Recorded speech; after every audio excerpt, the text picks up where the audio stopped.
a comprehensive disaster management plan to address the anticipated impacts and support residents in responding effectively to El Nino. El Nino Maze. So, so over the weekend, Sakaja was flagging off environment trucks, fire engine, ambulances to be used during the El Nino period. Right. He's also expected to undertake the flushing exercise at the anti-malaria drainage site along the Uhuru Highway.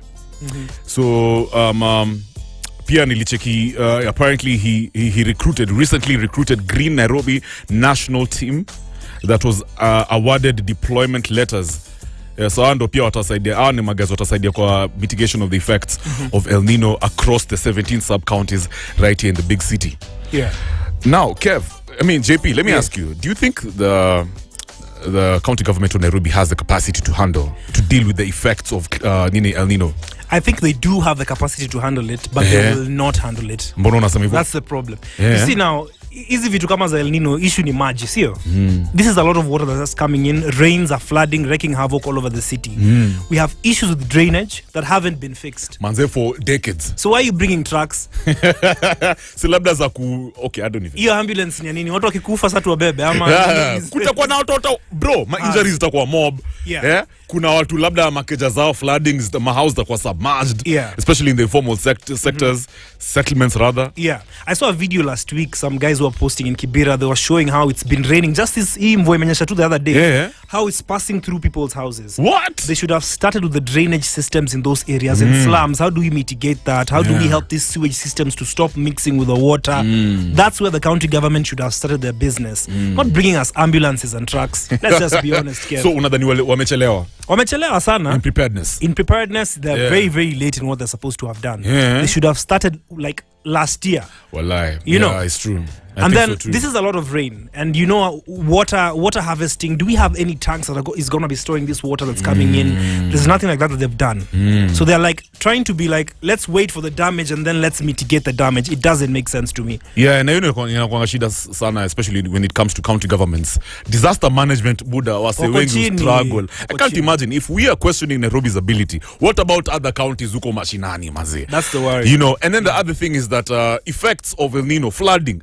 Zinakuwa noma sana. And I'm throwing this one out to you who's listening to us, MVP. Uplani yako maze, mvua vile nenda kunyesha hivi deadly. What's the way forward? Ushajisort majakoni ni nini? And are you living in an area where unajua labda inaenda kuflood? What are you going to do about it? Mtahama ama? Mimi naweza ambia tu watu wa mkoko mkada. Hao watu undado. At least wana kuvukisha barabara na tuani. Those are the guys who are going to be making money as entrepreneurs. But like all these other things, mavuli tunajua saizi ishafika saa 6. Jumper. Wewe unajua vile watu watakuwa, let me tell you, kuna time kulikuwa na flooding huko South Nyanza. And I went to handle mambo ya Izima. Okay, tulikuwa tumepeleka huko ma relief. JP, the one thing that is guaranteed. Ugonjwa itakuwa mingi sana. Malaria, typhoid, cholera. Exactly. You understand? Yeah. Watoi wengi maze, I'm sorry to say this, especially the newborns. Many of them will fall sick. That's true. Fair, of course, tunajonga hapa hivi sijui new happening. Every the time transport sector is just going to mess everything up. It's going to be crazy. Yeah. So we'll see. I'm only hoping for the best. County government, maze, Sakaja, you know, anakanimza korada sana. So we're just hoping at least they'll handle it quite. They'll control the effects. Hopefully. You know, we can only wish them the best. Right. Now, another story hapa hivi. Let's talk about the recently concluded African Climate Summit. From your point of view, JP, how do you rate it? Ilikuwa success? African Photoshoot Summit. Photoshoot. At the African Photoshoot Summit. Yeah, that's what it was. That's a madarau, bro. Kitu ilikuwa sawa. People were saying our president alikuwa na speech ingine deadly. So is that speech going to help the climate?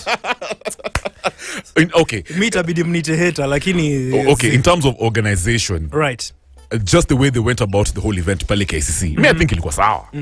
Ilikuwa sawa. I think Kenya and as a whole we are very good at inviting guests. We can be very good showstoppers. You know? Ati zile maji za KCC sasa zinafanya kazi. KDF has worked on stuff. That's not important to us. We want to see real legislations put in place. And young guys really getting opportunities to handle this problems that's coming with climate change. Are we having forests being planted? No, we have not seen that happening in the last 10 years. We need more of such interventions. The other day, the deputy president alikuwa anasema kuna watu wanafakurishwa kwa mlima huko wapande mamiti. Wapande mamiti. Wapande vitu zao, mamimia zao. Yeah, you know, they're saying as long as you don't touch the trees. Surely, really. That doesn't make sense. Really? Now what is that? Yeah, I was saying, are they serious about going green? And let me tell you something, Kev. Yeah. This is just a business opportunity. That summit had nothing to do with the climate. It had everything to do with companies that want to come and safeguard their interests on how they're gonna start bringing new products, or they're gonna tell you this carbon emissions is like this, so buy this. You know, so that's just a setup of business. It's nothing to do with the climate. So unataka kuniambia wasawali komenda tu pale ku get do. Hiyo ni biashara. Hiyo ilikuwa mkutano ya biz. Wewe ni aje, mimi nikifanya hivi utanifanyia hivi. Hapo hebu kuja na history ya carbon emission, alafu tunaweza uza hizi manini. Hii paper mpya greenhouse. Unajua hii ni poa sana sasa mnatumia. Hakuna story ya climate. Kuna check organization fulani pia walikomenda pale wanajita wadada na climate change. You know, so it's like people just gang up.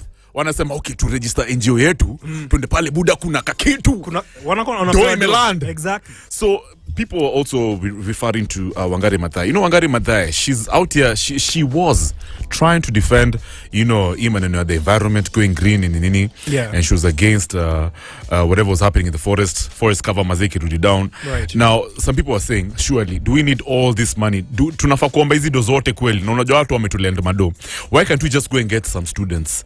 Vijana tuambe tu ni aje guys, hizi kila mtu punch ama takani tao tupande mamiti. Do we have to go and get trillions or something? Kwa sababu these are not grants. These guys literally just gave us a loan. Tunaenda kulipisha ido. Yeah? So do we need to go now and borrow money from the people who are still emitting all these crazy things, messing up our environment bado? You know, yet we can handle this thing by ourselves. We can do it by ourselves. Creative. Exactly. All hands on deck. Is that true? Yeah, that's true. We actually can manage all these things by our own. Just like you've said, students, institutions, these guys who are all over the streets who don't have jobs. Let's encourage them to do this planting. Simple things. Those are things that will help. But just starting up committees, that is climate group, climate committee meeting, so that you guys can spend the next years in hotels and doing nothing. Watu walikuwa lazima wageni walikuwa wamekuja tu hapa shopping. Photoshoot. And going to see the wild. Ni tourism. And then we also saw the deputy president akisema finally our president amepata the recognition that he deserves. He's a legitimate African leader out here to champion for African rights. Okay. Na kulikuwa na watu wanasema come on, was that necessary? That is cheap politics. And then also pia tumecheki nilikuwa nacheki another article written by the deputy president on one of the dailies.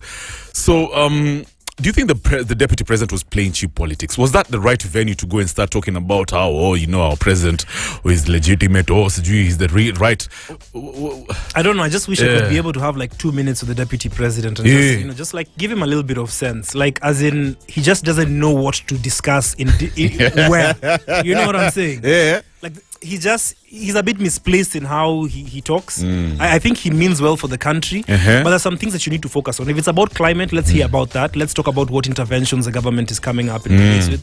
Don't try and now, hit your chest and show us how much, that things are working. You see now we have all the ambassadors here. So this No. We don't need that. Unajuanga hiyo inakuanga design African leaders since time immemorial. Lazima uchoche prezo. Your boss has to look good. Ambia mtukufu rais. Mtukufu. It is because of you. Mheshimiwa. That the rains have come. It is because of you that the climate is going to be sorted out. Hata hiyo nino itaisha kesho. It is because of you. Oh man, Africa. Aya. But in general, unajua one thing nime notice JP is many African leaders, the international community, the United States, wanatambua prezo yetu sana. Right. They look at him as the ideal Pan-African leader. He's young, especially looking at the East African region politics. Absolutely. Our president is the youngest, Sai. Yeah. So it almost feels as if Stato, the international community, would rather align with him, align their goals with him, their agendas, because they're thinking long term. Exactly. That's true. That's very true. Yeah, and that's why unaweza cheki pia nikawa wanamfund nini. I get that feeling. But hapa mtaani, people are not so happy with the way things are going. If you look at even the front page of the Standard, they want to add our taxes, man.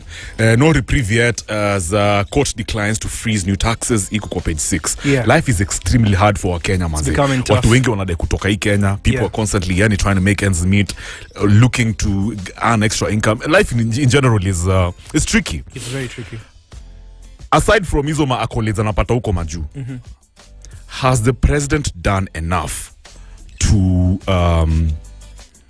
to get the trust and respect from Kenyans that he needs? Well, to be honest, I think it's quite early. I mean, he's just celebrating his first year in office. By the so way, he's probably still mesmerized with what's happening. There's a lot that's happening. As a president, he's just extremely overwhelmed.